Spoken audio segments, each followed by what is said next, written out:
这部韩国限制级电影震碎了所有人的三观。一个正常女人光天化日下被强行拖上车，随后将女人无缘无故绑进精神病院，进行惨无人道的侵犯折磨后，又将她们活体解剖，取走所有的内脏器官。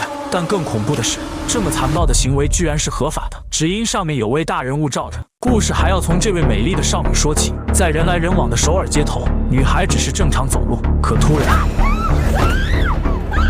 路人看到这一幕，都只是好奇的稍作停留，根本没人上前帮忙。随后，女孩被戴上头套，之后被送进了一家医院。女孩想问他们到底怎么回事，可嘴巴被口塞器堵住，根本就说不出话来。任由她怎么呼喊也都无济于事。医院护工懒得跟她废话，直接将女孩押到洗漱间。他们强行扯掉她的衣服后，一名护工就拿出马桶刷，然后在她身上疯狂的摩擦，像给动物洗澡一样，用高压水枪给其冲刷身体。被抓来的不止她一个，女孩完全不知道发生了什么，忍不住放声大哭起来。不久后，她被带到了院长面前。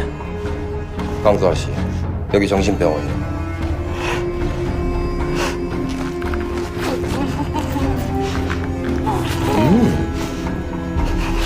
여긴 미쳐서 오는 곳이 아니라 마음이 아픈 사람들이 오는 곳이에요. 여기서 좋은 공기, 좋은 음식, 좋은 기운 받으면서 치료 잘 받고 나가도록 합시다. 秀珍急疯了，非常想告诉他自己没有精神病，可惜院长已经认定他有病，根本就不给他丝毫解释的机会。见秀珍一直不肯老实，两名男护工狠狠将他暴打了一顿。晚上，另一名男护工来给他送吃的，他的名字叫韩东直。韩东直心地非常善良，他奉劝秀珍好好配合，否则他们就会用更残忍的手段对付他。秀珍说自己不是精神病，求韩东直让他打个电话。韩东直不理他，秀珍便抢过他的纸和笔，在上面写了一个电话号码。韩东直赶紧抢了过来。这时巡逻的护工出现了，他抓住秀珍的脑袋，直接将药丸塞进了她嘴巴。这个医院还有很多病人，他们都是被突然抓进来，在这里被整成了精神病。其中一个叫米露的女人彻底疯了，她总感觉自己的子宫被堵住。诊断时，秀珍还抱有一丝希望，想向院长证明自己不是精神病。院长并不在乎她有没有病，反正就是要把她关在这里。晚上睡觉时，秀珍感觉有人在摸自己，吓得她赶紧从床上跳了下去。原来墙壁上有一个破洞，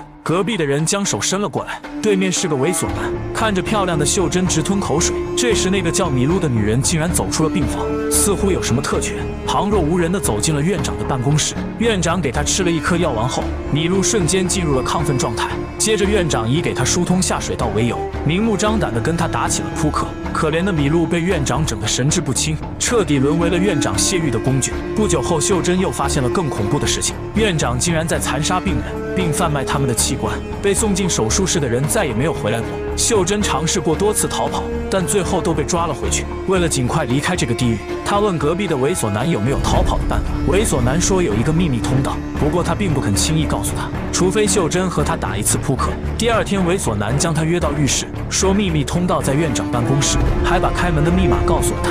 得到逃跑方法后，秀珍直接咬掉了猥琐男的坤坤。男护工立刻冲了进来，秀珍则趁乱溜了出去。不过猥琐男说的密码不对，他怎么也打不开房门。这时米露跑了过来，秀珍赶紧问他密码是多少。米露经常去院长房间，便将密码告诉了他。聪明的秀珍很快就打开了房门。经过一番仔细搜索后，果然在柜子里发现了一个通道。他赶紧爬进去，成功进入了地下世界。院长发现后愤怒不已，可惜已经无力回天了。秀珍在地下世界走了好久，最后终于找到出口，逃了出去。回到地面后，他瞬间傻眼了。原来这个精神病院就藏在市中心的高楼大厦中。才刚刚走进人群，医院的护工就追了上来。秀珍拼命逃跑，看到前方来了一辆警车，他赶紧将车子拦了下来。医院护工发现有警察，也只好放弃了抓捕。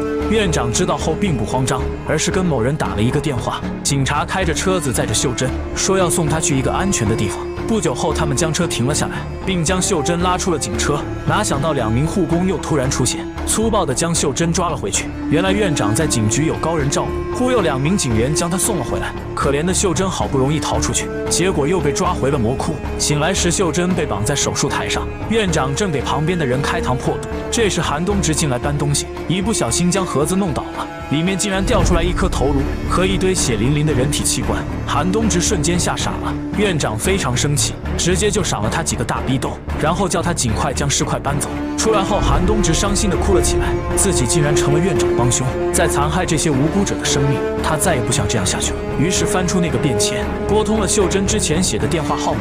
接电话的人是秀珍的男友郑浩。这些天他一直在寻找秀珍的下落，恰好警察局长来到了医院，院长赶紧去办公室接待他。警察局长不仅是他的保护伞，而且还是这家医院的合伙人，所以院长才会这样无法无天。因为这家医院的效益好，他们已经计划开分院了。在韩东直的帮助下，郑浩顺利找到了秀珍，他背着秀珍准备逃离医院，结果却被院长逮了个正着。院长将郑浩狠狠暴打一顿，然后将他绑在手术台上，决定不打麻药，直接给他开膛破肚。这时米露又来到了院长办公室，他一个人无聊，便开始玩起了蜡烛，结果蜡烛越点越多，竟然引发了熊熊大火。院长急了，赶紧离开手术室，冲进办公室抢救重要文件。疯癫的米露又来到了手术室，秀珍骗他说愿意把子宫给他，他马上就将大家解开了。此时医院已经陷入一片火海，院长已经被大火烧残了。郑浩拉着秀珍正准备逃跑，哪想到院长突然出现，从背后死死抓住了他。秀珍只能眼睁睁地看着郑浩在大火中被烧成灰烬。火灾持续烧了1天1夜，整栋医院都变成了废墟。不过秀珍幸运地逃了出来，成了这场火灾的唯一幸存者。但诡异的事情发生了，警察局长在火灾当天被人枪杀，秀珍则被当成嫌疑人抓了起来。不过秀珍始终不承认自己杀了人，而且精神也不太正常，警方便将她关押在了特殊监狱。1年之后，新闻记者罗南珠收到了一本烧坏的日记本，这本日记是秀珍写的，里面详细记录了精神病院虐待性侵并杀害病人、贩卖人体器官的罪恶。罗南珠觉得这是一个爆炸性事件，报道出来肯定会获得极高的收视。他因造假正处于停职状态，急需推出一个好节目挽回声誉，于是他立刻来到监狱，找到秀珍了解医院的情况。听了秀珍的故事后，他更加坚定了揭露医院丑闻的决心。据秀珍所说，他是作为一个正常人被强制抓进精神病院的，医院为何敢做出如此猖狂的违法行为？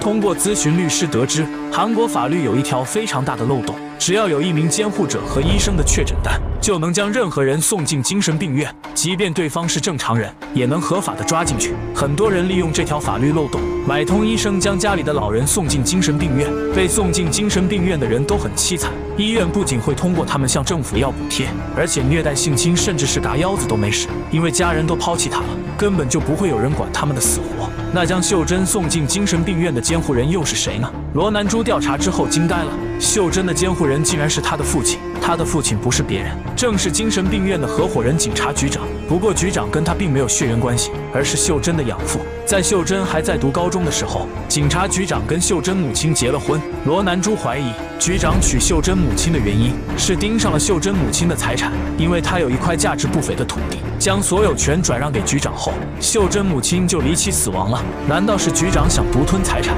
把自己养女送进精神病院，而秀珍想夺回母亲的遗产，又杀了自己的局长罢了？为了弄清背后的真相，罗南珠再次找到了监狱里的秀珍。可当他提起警察局长时，秀珍却看起来非常恐慌，随即又说自己头痛欲裂，然后便突然晕死了过去。第2天，罗南珠再来找他时，秀珍再也不愿意见他了。秀珍明显在隐瞒什么，难道背后还有更惊人的秘密？节目播出在即，罗南珠越来越焦躁，因为秀珍是目前唯一的幸存者，只有他出面指认他的局长父亲，他的节目才会更加有说服力。为了逼迫秀珍说出所有真相，罗南珠决定走一步险棋，他直接在节目中揭露了精神病院的罪恶，并将警察局长和院长相互勾结、杀害病人、售卖器官的罪恶公之于众。他还买通了一个烧伤的病人做伪证，让他伪装成精神病院的男护工，证明秀珍当时的确被强制抓进了精神病院。节目播出后，舆论彻底炸开了锅。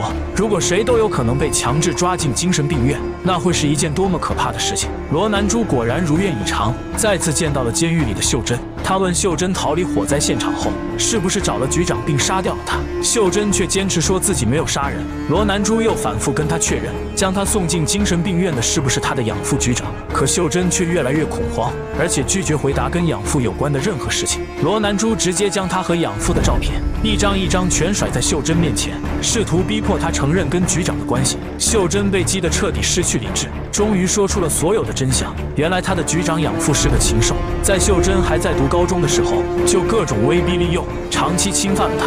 那天从医院大火中逃出来后，正好碰到了警察局长，他知道自己是被他送进医院的，便一路跟踪，决定杀掉他。局长却自知丑事即将败露，没有勇气面对，直接自杀了。当秀珍冲进房间时，局长已经死在了血泊里，可秀珍也因为出现在现场，被当作杀人嫌犯抓了起来。罗南珠在最新的报道中，将所有矛头都指向了警察局长，把他利用精神病院杀人敛财以及性侵养女的丑事全公布了出来。秀珍也作为受害者，在电视上指认了局长养父的罪行。最后，罗南珠还拿出了一项检测报告，证明局长死前曾服下大量违禁药物，而且还摄入了过量的酒精。因此，他认为局长在丑事败露后，无法面对从高处跌落的恐惧，失去理智的他选择自杀也是极有可能的。节目播出后，引起了社会的强烈反响，民众们对秀珍充满了同情，甚至还有很多人示威，情愿要求警方还秀珍一个清白。法院调查之后，对局长的死亡事件进行了重新宣判，